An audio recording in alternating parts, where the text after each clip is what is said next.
Here I will be doing an analysis of David Fincher and what makes him the director that he is today. David Fincher is a director who rose to prominence in the 90s during the indie film movement. He began his trade in music video, working on notable music videos by Michael Jackson and Madonna, and even to this day still participates in music videos. David Fincher's first film was Alien 3 in the 80s, and due to the financial failure of this film, he ended up becoming somewhat blacklisted by big studios in Hollywood, and he realised he would only have one more film if his next film was unsuccessful. He then proceeded to make one of the most iconic and well-known films of the 90s, Seven, which was known for its dark thematic content and subversive story. He then went on to direct The Game, which was not as successful or dark as Seven, but was still critically acclaimed and beloved by fans. After this, he made arguably one of, if not the most iconic film of the 90s, Fight Club, which became a well-known staple. From this you can see he was very involved in the indie neo-noir type movement in the 90s that films like La Haine and other notable genre pieces were a part of. In the 2000s he went on to make films like Panic Room, The Curious Case of Benjamin Button, The Social Network, and The Girl with the Dragon Tattoo, and then later made Gone Girl. After this point, David Fincher, typically being on the cutting edge of the industry, became involved in Netflix early, becoming a producer and directing an episode of their first original show, House of Cards. After this, Fincher went on to frequently collaborate with Netflix, with him making notable shows like Mindhunter, Love and Robots, and producing 2 films for the platform, being The Killer and Mank. I have picked to do my research on David Fincher because of the similarities in the style of my film and the blatant plot similarities between my film and much of his filmography. The typical style of David Fincher is very dark. He has made a few films, and arguably really only one or two are not notably dark in content. For this analysis, I want to look at some of his darker content, such as Mindhunter or Seven, and previously for this unit I have looked at Zodiac and The Girl with the Dragon Tattoo, which I feel there is a striking similarity between these films and my film, so he is a suitable candidate for me to do my practitioner research on. With his style being formed in music videos, such as iconic videos like Vogue for Madonna, early on he had a very unique and almost music video-like style. It was very industrial, it was like the grunge movement of the 90s but for film. With Seven you can see some of his previous work in music videos in elements like the opening credits where it's like almost 9 Inch Nails or industrial rock music video. Early on his background in music videos was more obvious, and then the further you go into his filmography, the less apparent this background is. currently his style is very dialogue. After the music videos, his style became very dialogue driven, plot heavy, character driven films. Notably, he avoids reusing actors as he likes to use the preconceived notions of the actor to create impressions of the character before you've really got to know them. The two notable times he reuses actors is Brad Pitt, with whom he used for 3 films, and Rooney Mara, with whom he used for 2. These examples somewhat go against his current working style, as these roles are quite different, but they effectively use the actors effectively transform and become almost chameleon-like in some of these roles. Typically now, in terms of directing style, Fincher is very intricate and detailed. In all of his films, he uses frequent VFX shots, which the audience does not pick up on. He likes to subtly use VFX to be able to control the film and get as many takes as possible. Despite this frequency for several takes, he is still well liked by actors due to his calm and welcoming demeanour on set. Typically with his style, the reason that so many takes are required is he uses micro movements with the camera, so the actors' movements have to be plotted out very carefully. He does this so when the camera moves and the character moves, they're synced up, which causes the audience to be more subconsciously engrossed in the film and makes it more engaging. The colour palette he uses is often very metallic. It uses a lot of greys, yellows, golds to help emphasise the dark and gritty world that his films are set in. He typically uses...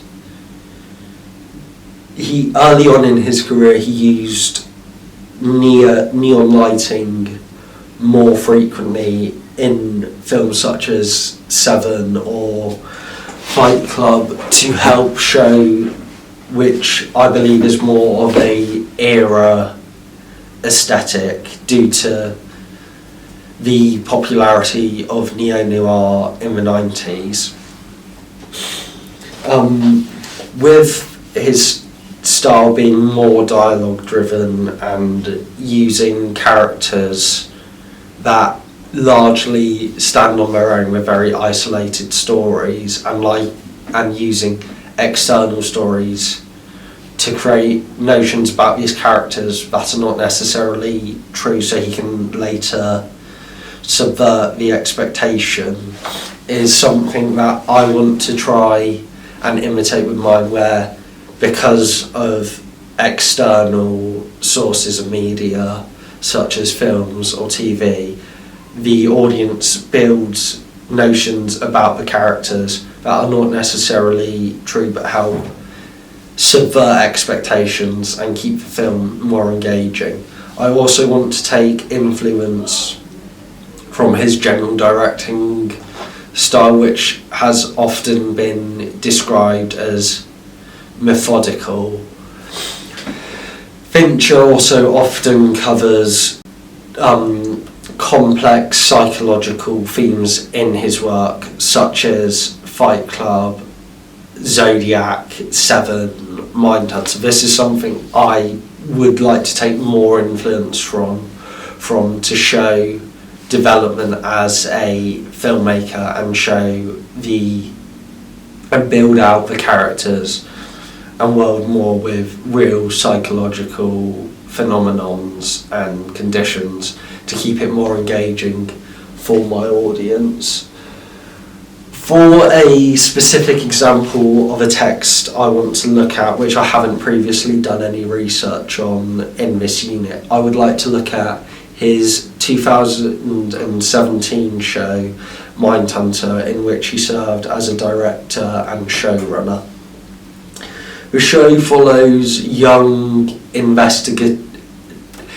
FBI profiler Holden Ford as he creates the basis for what is now criminal profiling, and it shows his development, thought process, and how he built this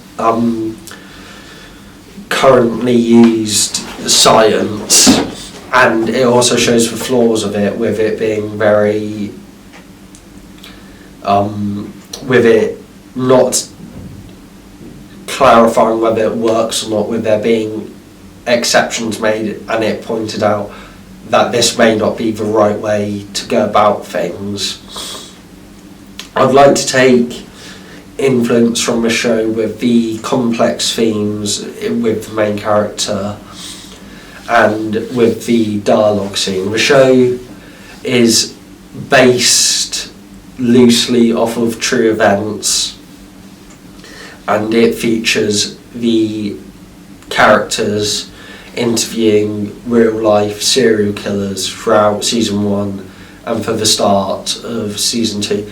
These dialogue scenes are very engaging despite nothing really happening in them in terms of action. The back and forth between the characters is what makes it engaging. This is something that I'd quite like to take inspiration from, and it's something I have taken inspiration from, and it's something I want to be able to replicate in my projects by just keeping the audience very engaged through nothing but dialogue to show my skill as a filmmaker and director. The show has a large cast, which is something that I don't think I'd like to do for this project specifically, due to constraints of time, budget, organisation. But there are a few characters who I think work quite well with comparisons to my characters, such as the protagonist Holden, who, when he becomes involved in a case, he becomes incredibly obsessive and just lets it completely consume him, damaging personal relationships, and it reflects the morbid fascination that is currently occurring with the rise of true crime. The second season of the show is one I would take more influence from, with it being much more investigative, as the group of characters are investigating the Atlanta child murders from the 70s, a real case, and it shows this investigation and how it impacts the people around it, which is something I want to try and achieve through different methods, potentially showing one victim's family and showing potentially interviews while the character's researching into the case. In conclusion, I want to use David Fincher's style to influence my own project with how he works with his characters, his directing style, the way he uses dialogue to build out his story, is all elements I want to take influence from. And this study of their style, this study of his style, which I have done here, has helped me develop more ideas about how I will execute that in my film, and has shown the development that I want to use. There are a few elements, of course, which I will change as he works with a large budget. I obviously can, like with his actors, he often casts well-known actors because of the preconceived notions of them, like Ben Affleck in Gone Girl, where he is essentially playing a caricature of how the public views him. So I will change this, and I will have to develop the characters more through dialogue and other people's perception of them, rather than using the preconceived notions of the actor. I can still take influence from this with stereotypes that are often seen in films. So for instance, I want my protagonist to resemble someone who has autism to build this obsessive nature and help the audience understand why he's maybe struggling in the film and show his social ineptitude. So in conclusion, I think David Fincher has his filmography reflects well on what I want to recreate with my product, and shows many elements which I want to take influence and inspiration